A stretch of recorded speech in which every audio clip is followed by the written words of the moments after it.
எப்படி உங்களுக்கு சொல்றேனே, முதல்ல சிவபூஜையுடைய சிறப்பை நம்ம தெரிஞ்சுக்கணும். ஏன்னா எண்ணில் ஆகமும் இயம்பிய இறைவர் தாம் விரும்பும் உண்மையாவது பூசனையே என்று உரைத்தருள அன்னலார் தம்மை அர்ச்சனை புரிய ஆதரித்தழைத்தால் பெண்ணில் நல்லவளோடும் பிறந்தவ குழந்தை என்று சேக்கிலாசாமி மிக அற்புதமாக சொல்கின்றார்.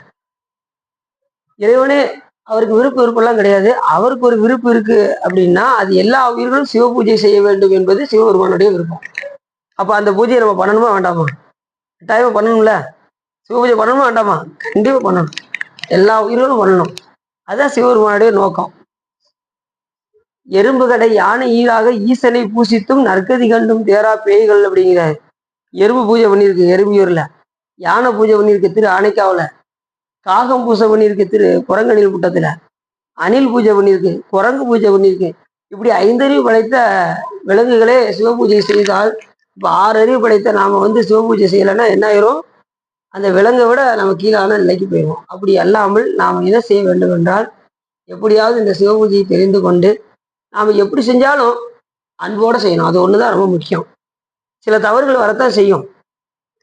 ரொம்ப கரெக்டா நடக்கிறது ரொம்ப கஷ்டம்தான், இல்லைன்னு சொல்லலை. ஆனாலும் முடிஞ்ச அளவுக்கு நமக்கு நூல்ல என்ன சொல்லப்பட்டிருக்கோ, நமக்கு விதியில என்ன சொல்லப்பட்டிருக்கோ அதன் முறைப்படி நாம ஓரளவுக்கு நம்ம போயிட்டோம் அப்படின்னோம்னா, அதுக்கப்புறம் நம்ம நம்ம நமக்கும் இறைவனுக்கும் உள்ள தொடர்பு.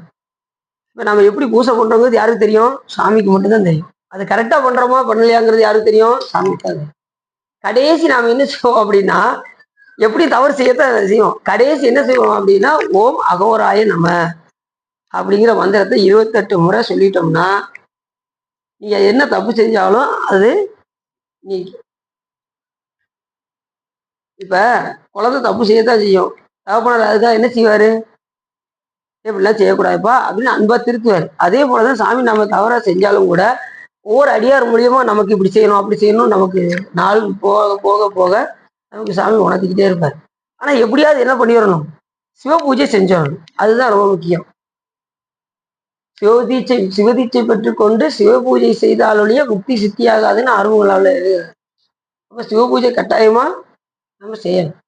எல்லா அருளாளர்களையும் சொல்லக்கூடிய கருத்து சிவபூஜை.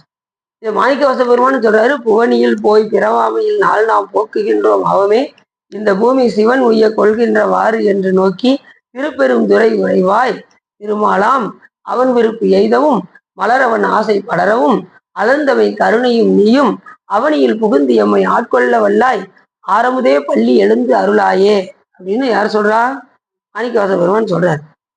நாம இந்த பூலோகத்துல சிவபெருமான் எளிதில் உய்யக்கூடிய இடம் இந்த பூலோகம்.